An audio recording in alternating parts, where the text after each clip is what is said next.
हम्म तो SQL loader एक utility basically है to load data from the other source into Oracle database.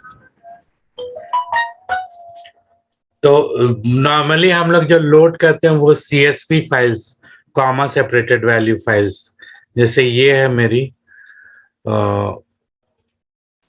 Session customer, कौन सी थी, कस्ट, ये फाइल है मेरी, ठीक है। ये डेटा फाइल है, कॉमा सेपरेटेड फाइल। इसको दो तरह से अगर हम इसमें भी ओपन कर सकते हैं, एक्सेल में।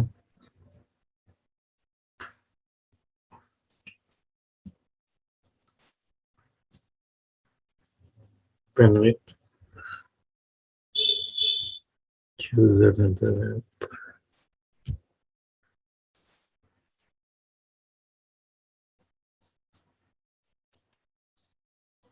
ओके।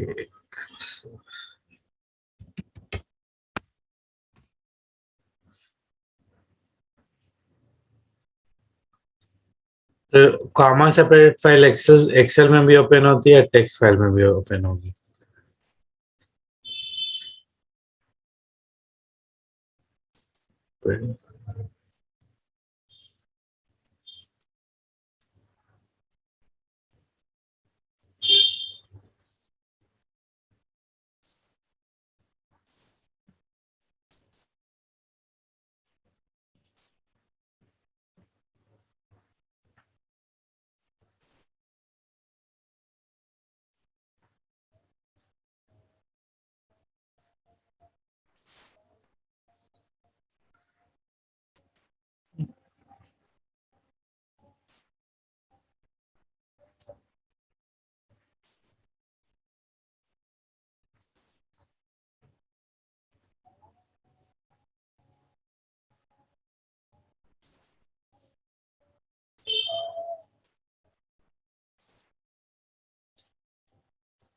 एक्चुअली ऑलरेडी इसमें हो चुके हैं। File save as customer dot CSV।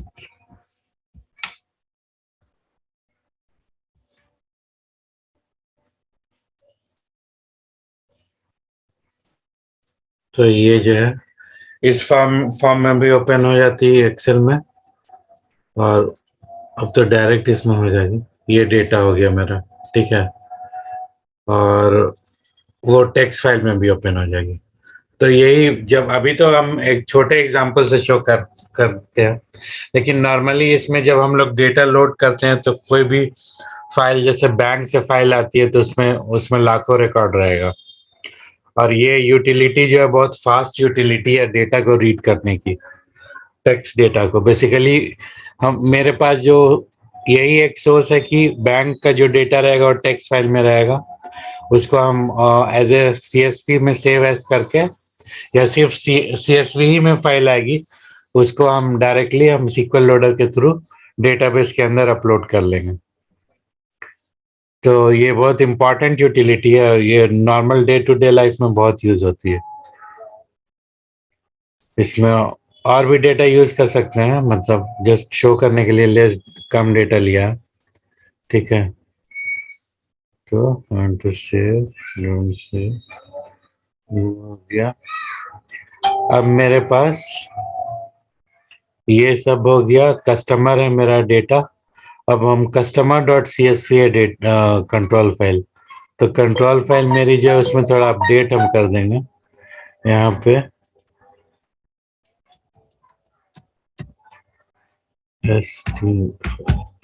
Customer dot CSV, ये अपडेट कर देंगे यहाँ पे कंट्रोल फाइल में, सेव। और ये टेबल मेरे पास होना चाहिए, कस्ट वन, इसी में रिकॉर्ड इंसर्ट होगा। देखते हैं, ये टेबल क्रिएट नहीं करेगा, टेबल खुद से होना चाहिए उसके अंदर। और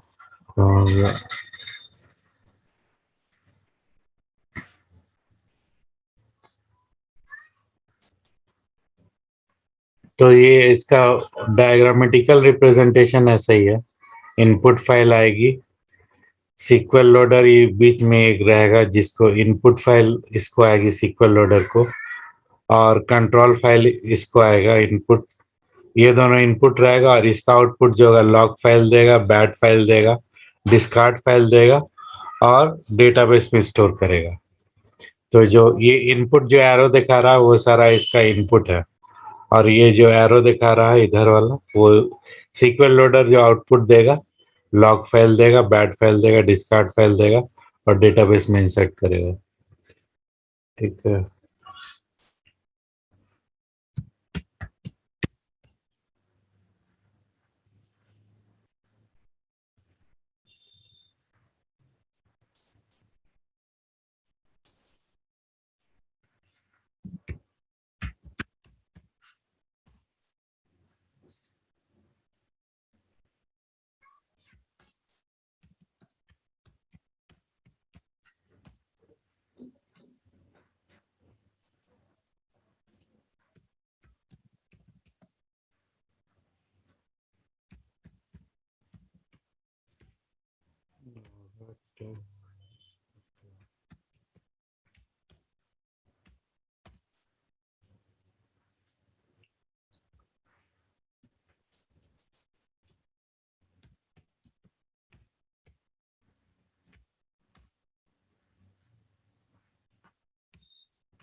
ठीक है, कनेक्ट हो गया। इसका मतलब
ये इसका कमांड है, स्क्वेयर लोडर।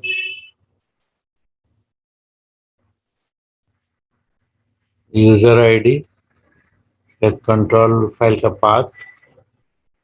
ठीक है।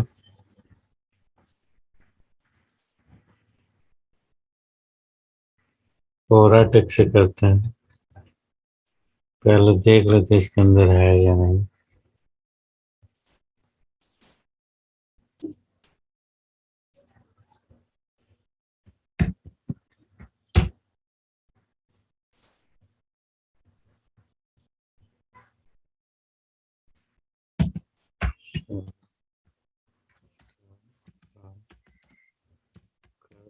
One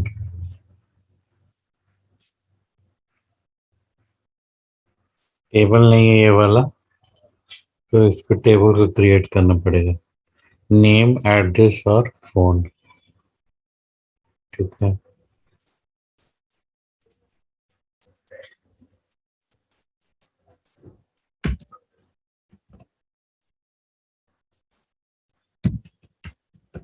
create table, table name cust one, name, data type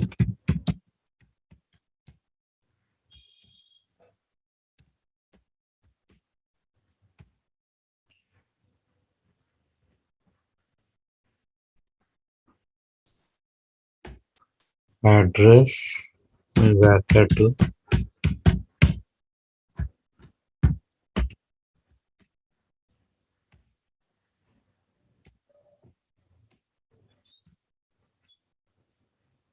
ठीक है। Phone number,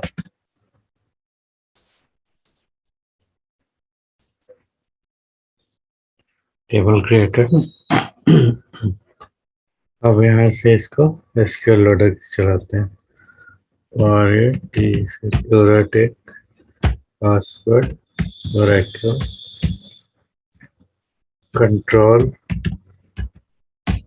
is equal to, अब देखते हैं कंट्रोल मेरा कहाँ पे है। कंट्रोल फाइल इस पाथ में,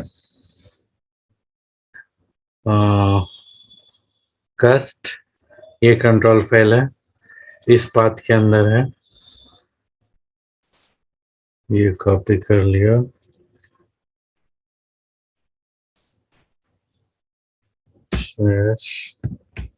कस्ट डॉट ctl, ठीक है।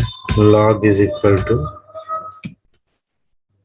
कस्टमर डॉट लॉग, ठीक है। ये मेरा कमांड हो गया इसका, सीक्वल लोडर का।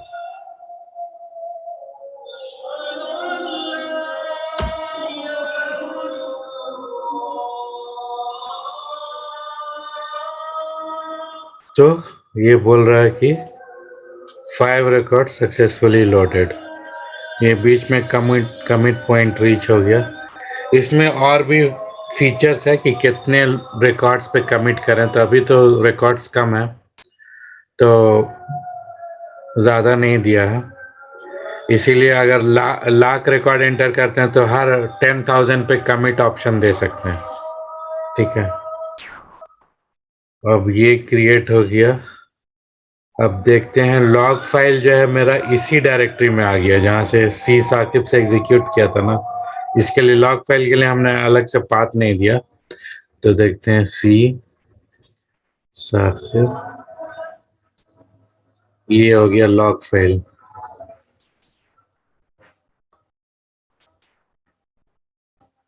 ये पूरा लॉग फाइल के अंदर देखिए, ये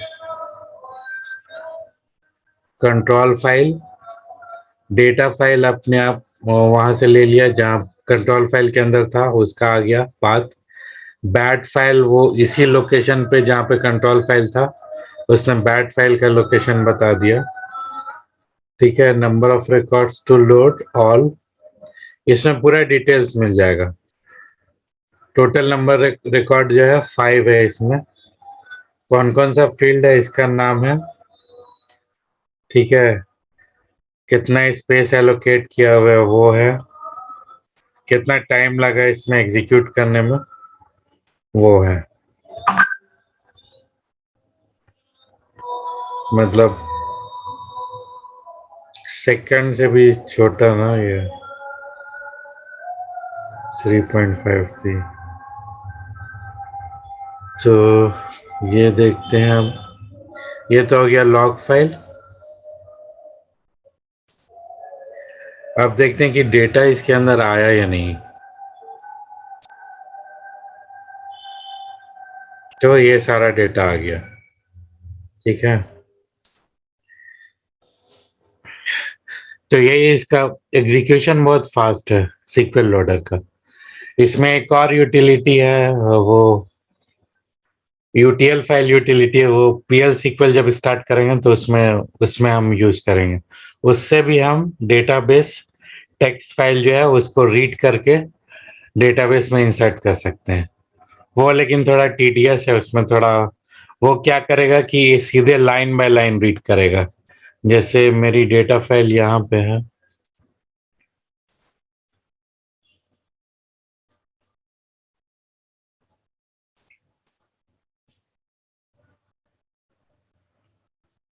ये डेटा फाइल है, तो वो लाइन बाय लाइन पहली लाइन पूरी रीड कर लेगा। उसके बाद फिर उसमें करना पड़ेगा, खुद से प्रोग्राम लिखना पड़ेगा कि कॉमा डिलिमीटर जो है सेपरेट करे। हर कॉमा डिलिमीटर को एक सेपरेट करके एक फील्ड में इंसर्ट करेगा, ये वाले को, ये वाले को, ये वाले को। उसमें थोड़ा प्रोग्रामिंग काम का जॉब है उसमें, वो डायरेक्ट ऐसे नहीं इंसर्ट होगा। इसमें जो है फीचर जो है बहुत फ्लेक्सिबल है, डायरेक्टली हम लोग इसमें इंसर्ट कर सकते हैं सारा डेटा। पूछो, ये क्लियर है? Any question? Sir sir clear है ये। सर आपने एक्सेल फाइल से कैसे रिट्रीव किया? एक्सेल फाइल का आपने एक्सटेंशन नहीं देखो डाला था। एक्सेल क्या है, जो सीएसवी जो एक्सटेंशन दोगे ना, माइक्रोसॉफ्ट कॉमा, ये Excel comma separated value, okay okay वो सर। अपने आप उसको पूरा दोनों एक्सेल में भी खुल जाएगा और टेक्स्ट में भी खुल जाएगा। अब इसमें तुम्हारा ऐसी भी फाइल रहेगी जिसमें, ये मैं एक्सेल में खोल रहा हूँ, इसमें ऐसा फाइल रहेगा कि तुम्हारा हेडर भी रहेगा कुछ, अभी तो हेडर नहीं है, तो उसमें स्किप ऑप्शन भी रहता है इसमें, कि कितना रोज हेडर है तो उतना उतना रोज तुम स्किप कर सकते हो, क्योंकि तुमको तो डेटा चाहिए सिर्फ। हेडर का कोई मतलब नहीं, हेडर हेडर तो हम मान ही रहे हैं कि कौन कौन सा हेडर है क्या है, तो सिर्फ डेटा चाहिए तो एक दो रोज स्किप कर लेगा वो फीचर्स है इसका। जो हेडर अगर पहले से बना है वो तो कॉलम की तरह, फील्ड की तरह काम कर रहा है। तो ऐसा भी है क्या कि इस मतलब जाकर बनाना नहीं पड़े टेबल, यहीं से कॉलम भी क्रिएट हो जाए, मतलब कॉलम नेम? नहीं नहीं, ऐसा नहीं है, इसमें ऐसा नहीं है। वो तो तुम्हारा एक्सपोर्ट वाले यूटिलिटी में कि जो भी रहेगा वो सीधे लाके क्रिएट भी कर देगा, सारा कॉलम भी ला देगा, डेटा भी ला देगा। इसमें तुमको टेबल क्रिएट करना पड़ेगा, तो टेबल क्रिएट करोगे तो कॉलम भी क्रिएट करना पड़ेगा, और कॉलम जो क्रिएट करोगे उसी सीक्वेंस में देना जो तुम्हारे डेटा फाइल में है।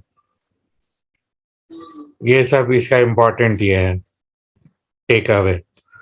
तो वो इसमें नहीं है, उसमें ये फीचर नहीं है। इसमें तुमको क्रिएट टेबल जो है अपने से क्रिएट करना पड़ेगा।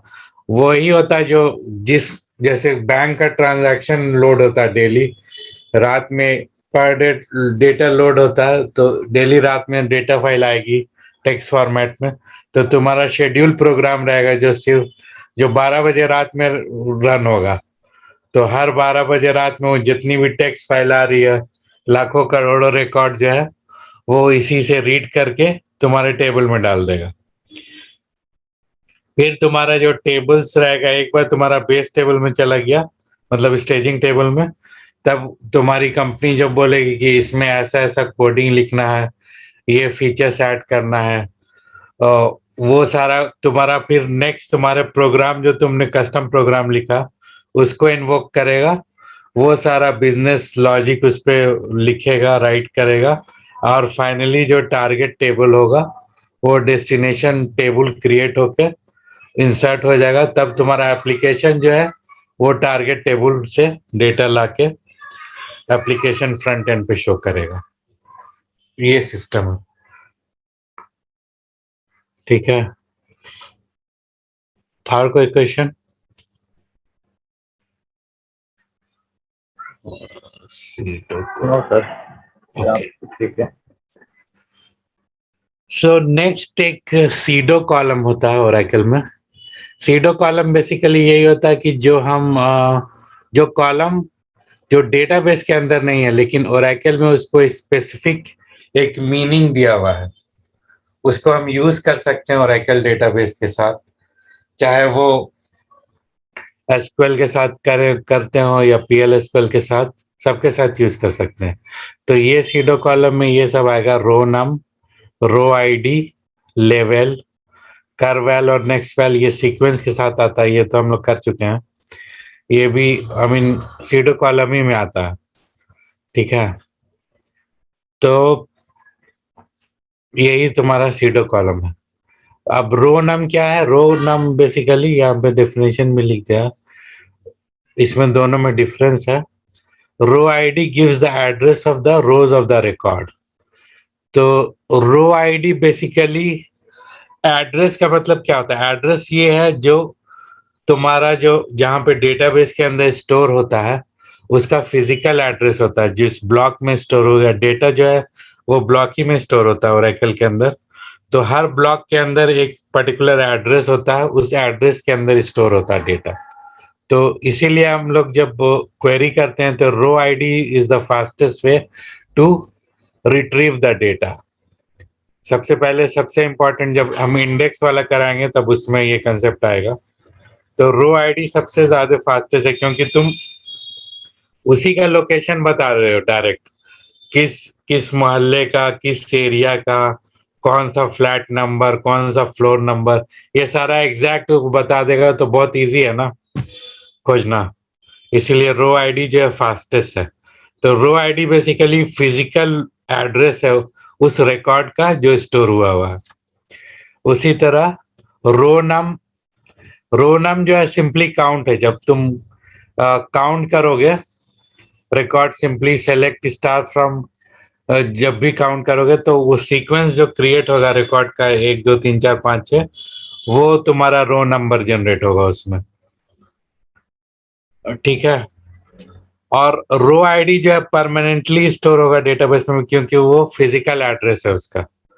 और रो नंबर जो है तुम्हारे क्वेरी पर है, तुम अगर डिसेंडिंग करोगे तो रो नंबर उलट जाएगा, जिसका सबसे ज्यादा है सबका सबसे कम हो जाएगा, ठीक है। तो इसका एक एग्जांपल दिखाते हैं। इसी में सेलेक्ट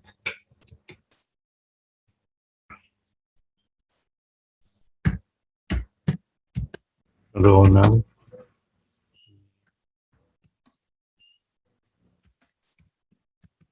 एड्रेस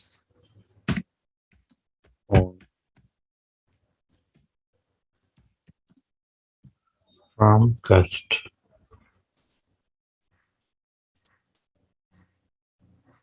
तो ये सीक्वेंस हो गया। अब इसमें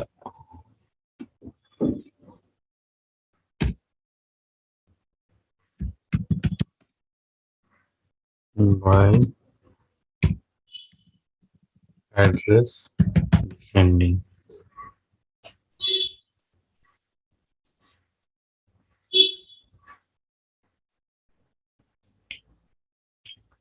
तो इसमें रो नंबर भी उसी तरह से उसने कर दिया। तो इसके लिए भी ये है कि तुम इसको ऊपर में सेलेक्ट रो नम कॉमा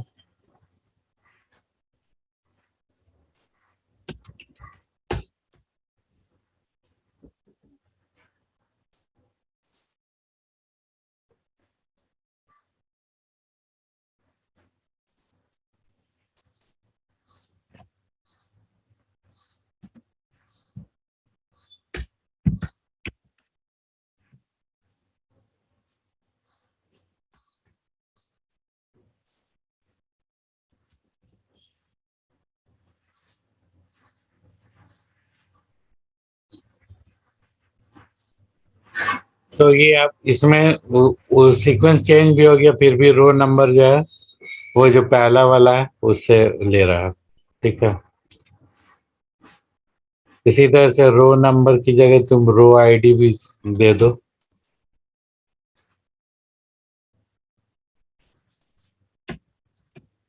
रो आईडी जो है उसका फिजिकल लोकेशन हो जाएगा।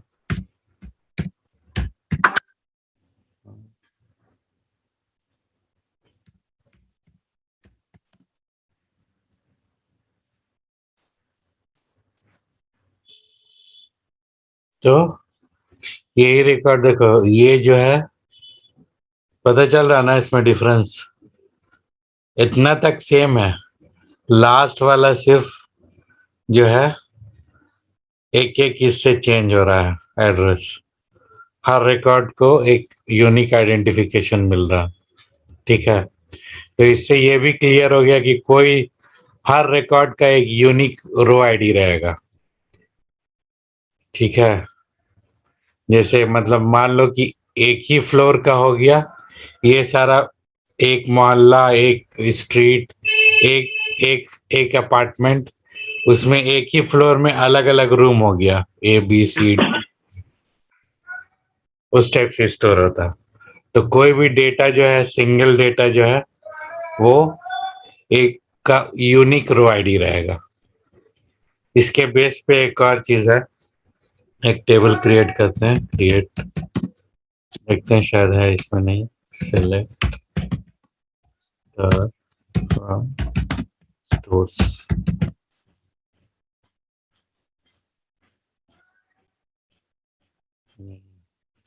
क्रिएट कर देते हैं।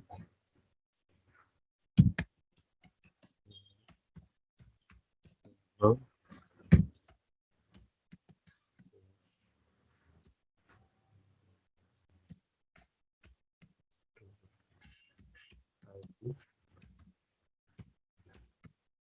सिटी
एड्रेस में है ना, दो ही है।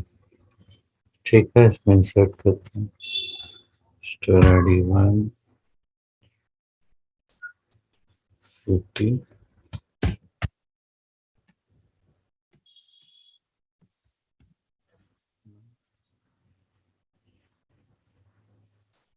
स्टोर आईडी 2 सिटी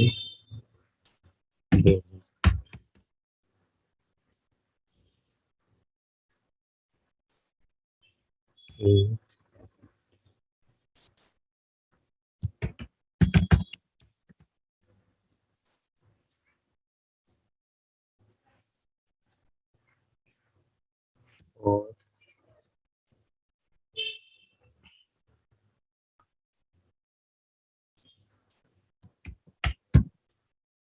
ना। ठीक है, सेलेक्ट स्टार फ्रॉम ना, इसमें देखो पटना पटना दोनों बंद कर देते हैं। बेसिकली डुप्लीकेट रो दिखाना चाह रहे हैं, लेकिन वो जो है अलग डिफरेंट इसमें स्टोर होगा रो आईडी में। अपडेट स्टोर्स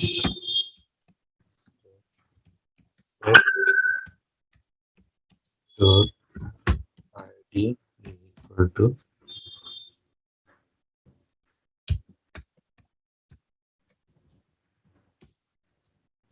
1 where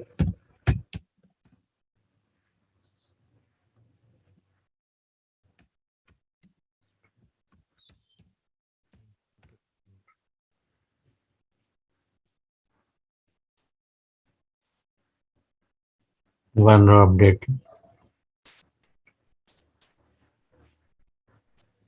देखो इसको select row ID store ID, city from stores। तो ये पट नहीं है दोनों में, लेकिन दोनों का अलग अलग है रो आईडी। ठीक है, तो इसी तरह से अभी तो एक रिकॉर्ड देखने से सामने पता चल रहा है कि कौन सा रिकॉर्ड डुप्लीकेट है। ठीक है, लेकिन डुप्लीकेट रिकॉर्ड फाइंड आउट करने का तरीका ये है कि सेलेक्ट स्टोर आईडी,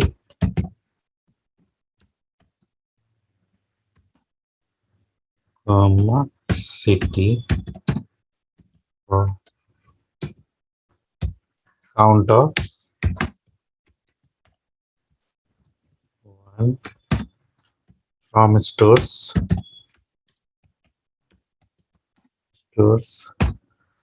वेयर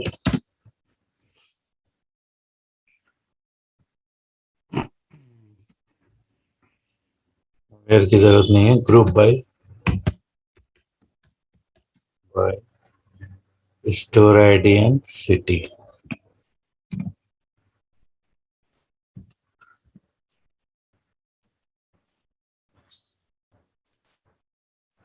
तो इसमें साफ है कि ये सब 1 1 है, ये वाला जो है 2 रिकॉर्ड है। ठीक है, तो इसी तरह से इसमें अगर डायरेक्ट यहाँ तो क्वेरी करके हम रिकॉर्ड देख सकते हैं। सिर्फ हमको डुप्लीकेट वाले का रिकॉर्ड निकालना है, तो यहाँ पे having count of 1 greater than 1 कर देंगे, तो सिर्फ जो डुप्लीकेट वाला रहेगा वो रिकॉर्ड आ जाएगा। ये वाला आ गया, पता चल गया कि ये डुप्लीकेट। ठीक है, कोई क्वेश्चन? नहीं तो ठीक।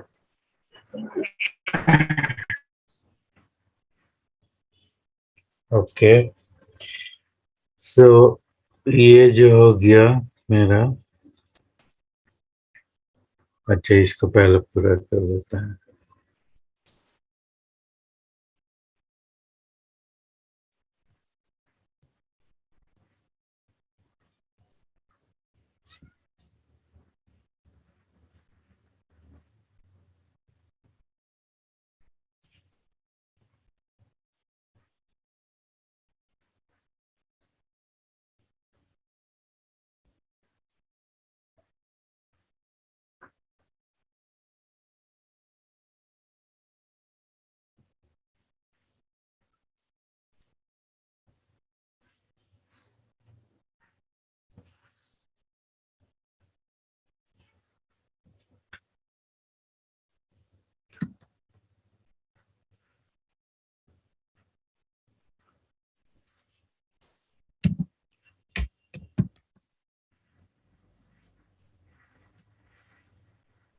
ID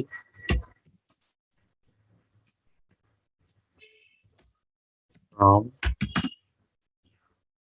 stores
so group by इसका कर दिया तो ये जो डुप्लीकेट है ना वो नहीं आ रहा क्योंकि वो उसी में दोनों रिकॉर्ड आ गया।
Not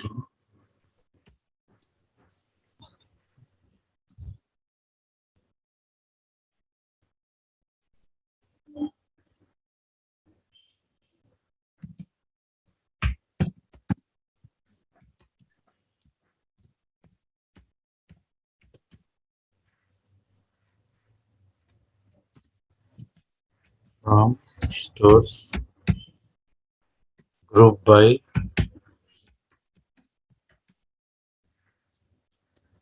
city store ID and city.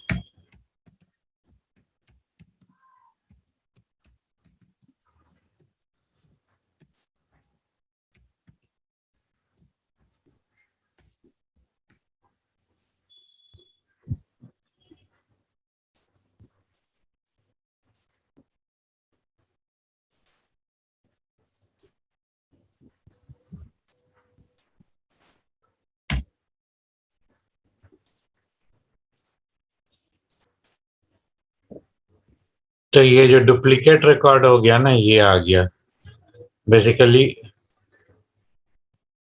ये एक तरीका है डुप्लीकेट रिकॉर्ड निकालने का बिकॉज रो आईडी दो रो आईडी है। तो जो नॉट इन करके जो मिनिमम वाला है उसको की कर देगा हटा के, बाकी जो उससे ऊपर वाला जो रो आईडी उसको डिलीट हो जाएगा। दिखाते हैं। तो ये तो रिकॉर्ड हो गया। अब इसको डिलीट करना है तो इसको कॉपी कर लो, कॉपी करके सिर्फ इसी पे डिलीट चला देंगे। डिलीट फ्रॉम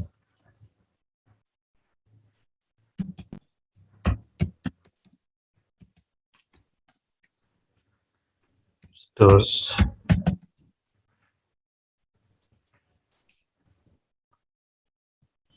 वेयर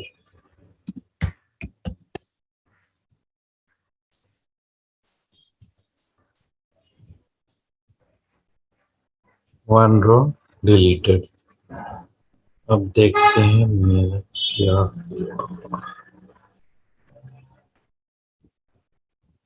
तो जो मिनिमम वाला रो आईडी रह गया उसके बाद वाला जो है जो डी वाला था वो डिलीट हो गया। ठीक है, ये स्टेटमेंट है।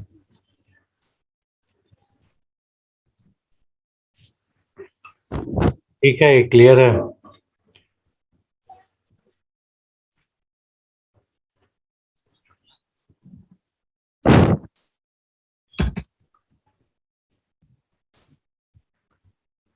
अब ये एक है स्टेटमेंट, ये लेवल के लिए। बेसिकली लेवल जो है ये तभी हम लोग चेक कर पाएंगे। लेवल हमेशा कनेक्ट बाय प्रायर के साथ यूज होगा। तो कनेक्ट बाय प्रायर तभी यूज होगा जब टेबल में अप उसी टाइप का एक रिकॉर्ड हो, जैसे सेल्फ ज्वाइन टाइप का।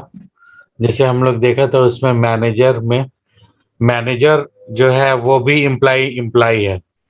तो उस केस में जो है हम इसको यूज कर सकते हैं।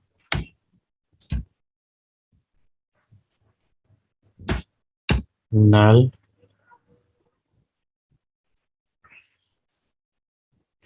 देखो इसमें लेवल लेवल जो होगा ना, एम्प्लॉय नंबर, अच्छा नहीं, ठीक है ठीक, मुझे लगा वहां पर भी। Connect by prior where employee number is equal to manager. तो उसका जब तुम स्ट्रक्चर देखोगे तो वो वही है, सेलेक्ट स्टार फ्रॉम ईएमपी। इसमें पता नहीं है कि नहीं, दूसरे स्कीमा से इसको एक्सेस कर सकते हैं, क्योंकि मेरे इसमें जो है डीबी एक्सेस है। अगर मेरे इसमें और अटैक में डीबी एक्सेस नहीं रहता तो हम इसको, इस टेबल को दूसरे स्कीमा वाले को एक्सेस नहीं कर पाते। उसके लिए भी उसको अगर बिना डीबी है तो वो एक्सेस तभी करेगा जब उसको परमिशन मिलेगा। वो फिर हम उसको, वो तुम्हारा एक वो होता है ना डीसीएल, डेटा कंट्रोल लैंग्वेज, उसमें बताएंगे। अब यहाँ पे देखो तुम्हारा क्लार्क जैसे है, ब्लेक है, ब्लेक का मैनेजर है 7839, तो 7839 जो है प्रेसिडेंट है। तो इस टाइप के डेटा को हम ये कर सकते हैं, जब मतलब सेल्फ ज्वाइन कर सकते हैं, तो इस टाइप को डेटा को हम कनेक्ट बाय प्रायर यूज करके यूज कर सकते हैं।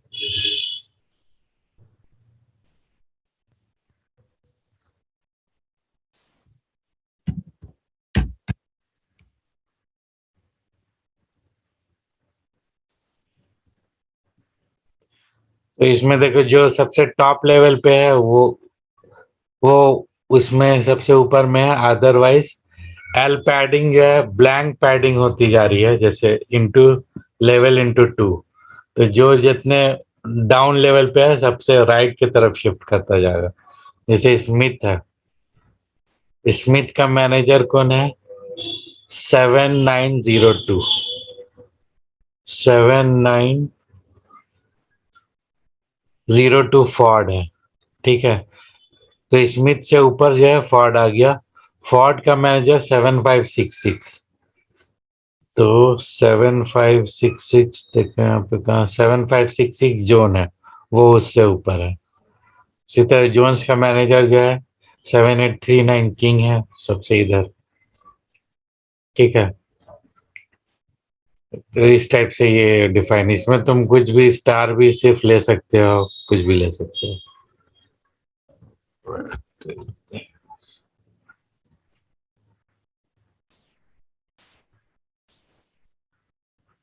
तो ये ब्लैंक की जगह पे स्टार आ गया, ठीक है ना।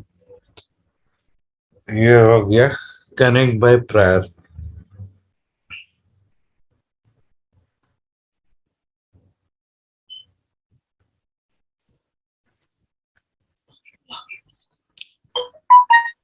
इसमें कोई क्वेश्चन?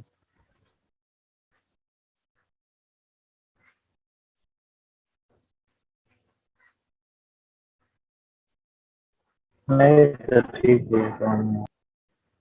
ठीक है, ओके। थोड़ा तुम लोग वो उसका प्रैक्टिस कर, चलो अभी स्टॉप कर देते हैं। सीक्वल लोडर का हम एक तुमको डेटा फाइल देंगे, बड़ी डेटा फाइल, वो तुमको अपने से इंपोर्ट करना है, इंपोर्ट चला के, और उसको उसका देखना। पहले टेबल का स्ट्रक्चर भी भेज देंगे, टेबल क्रिएट कर लो, और डेटा फाइल सीएसवी फाइल भेज देंगे। तुम अपना उसका एक कंट्रोल फाइल बना के अपना लोकेशन सेट कर लो कहाँ से उसको अपलोड करना है, और उसको अपलोड करके देखो उसमें क्या होता है, ठीक है। असाइनमेंट दे देंगे ये, और भी हम कुछ देंगे असाइनमेंट, ठीक है। अभी तो 2 दिन बैक टू बैक हो गया, इसलिए बीच में टाइम नहीं मिला। ओके, नी क्वेश्चन?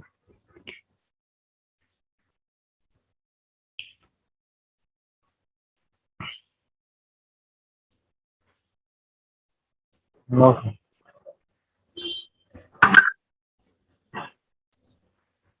फिर एक सिस्टम टेबल्स था, तो ये इसमें एक और चीज दिखा देते तुम लोग को, ये वाला सिस्टम टेबल से कल बताया था। कॉपी,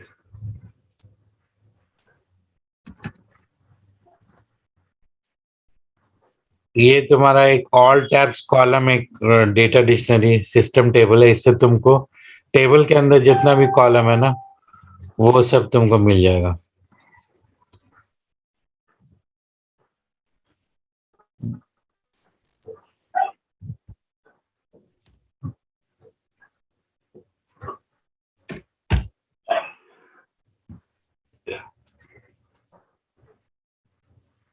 तो ये तुम्हारा ओनर है, ये टेबल है, इसके अंदर जितना कॉलम है, कॉलम का डेटा टाइप है, वो सारा मिल जाएगा। मान लो तुमको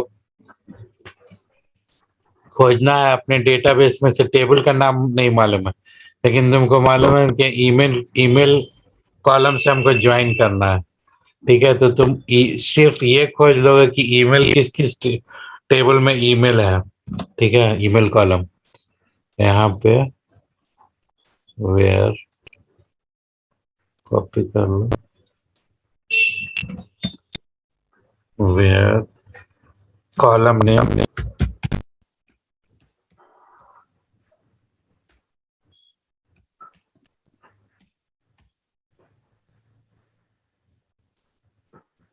email.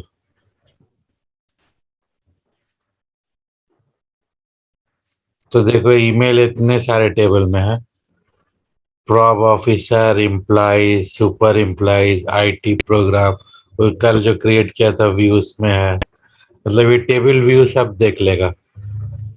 Sales EMP, IT prog, XX EMP, सब में टेबल ईमेल है। तो इससे बहुत आसान हो जाता है, बार बार हमको हर टेबल को सर्च नहीं करना पड़ेगा, एक क्वेरी मार के हम खोज लेंगे कि ये कॉलम किस किस टेबल में है। ओके,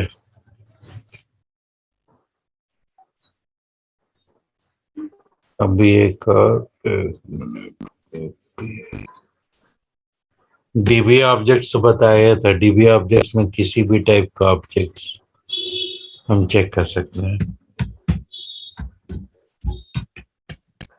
ऑब्जेक्ट्स वेयर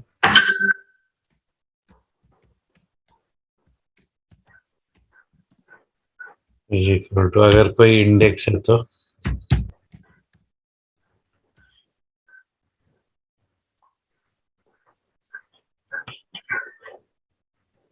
इतना सारा इंडेक्स, ये सब सिस्टम टेबल का इंडेक्स है, इतना सारा इंडेक्स है इसके अंदर। और इसी तरह से किसी भी ऑब्जेक्ट को हम फाइंड आउट कर सकते हैं। इसमें तुम अगर स्कीमा अपना दे दो तो वो पता चलेगा कि मेरे स्कीमा में क्या है। Where and owner is equal to, मेरा जो जो है उसमें देखते हैं इन क्या क्या है, एसएच है, ओराटेक है, सॉफ्टवेयर।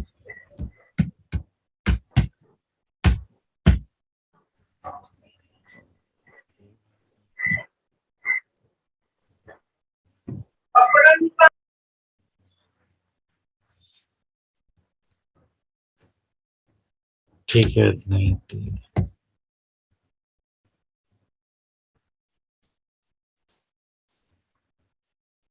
तो इसके अंदर भी इतना सारा इस अपना हम लोग का डिफाइन किया हुआ प्राइमरी कीज है। कोई भी कस्टमर, प्रोडक्ट, प्राइमरी की, चैनल प्राइमरी की, सब पे प्राइमरी की है।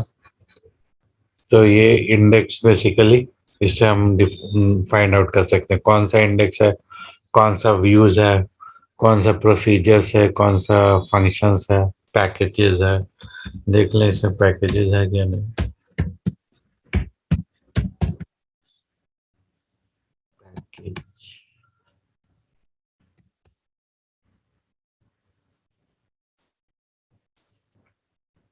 पैकेज नहीं है कोई भी इसमें, व्यू होगा, ये सारा चीज अपर केस में होगा। व्यू तो होगा सर, कल ही बनाए थे ना। हाँ ठीक, इसी तरह से सिस्टम टेबल का हम लोग यूज कर सकते हैं। ओके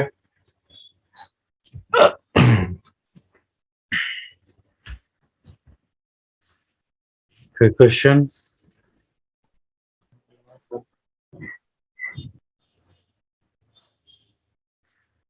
शारिक तुम क्या बोल रहे थे, वो कौन सा, ये वाला कौन सा सेशन शेयर नहीं हुआ? सर हो गया, वो फर्स्ट वाला बता रहे थे ना। हाँ फर्स्ट वाला तो हो गया। हाँ मैंने, हाँ फर्स्ट भी हो गया, वो भी हो गया, कल वाला भी। ठीक है आज वाला मेल कर दीजिएगा। हाँ हाँ ठीक कर देंगे, आज वाला मेल कर देंगे, फिर असाइनमेंट का दे देंगे, तुम लोग को फॉरवर्ड कर देंगे। ओके चलो। What are the differences between procedure and packages? Package contains multiple things, like it can contain more than one procedures and functions. और package, I mean प्रोसीजर सिर्फ स्टैंड अलोन एक ही प्रोसीजर रहेगा। और difference ये है कि एक बार अगर पैकेज एग्जीक्यूट हो गया तो उसके अंदर का जितना भी पैकेज, जितना भी उसके अंदर का प्रोसीजर्स है या फंक्शंस है, वो सारा लोड हो गया सिस्टम में, मेमोरी में, तो बार बार वो एग्जीक्यूशन में टाइम नहीं लेगा। ठीक है, ये दूसरा डिफरेंस।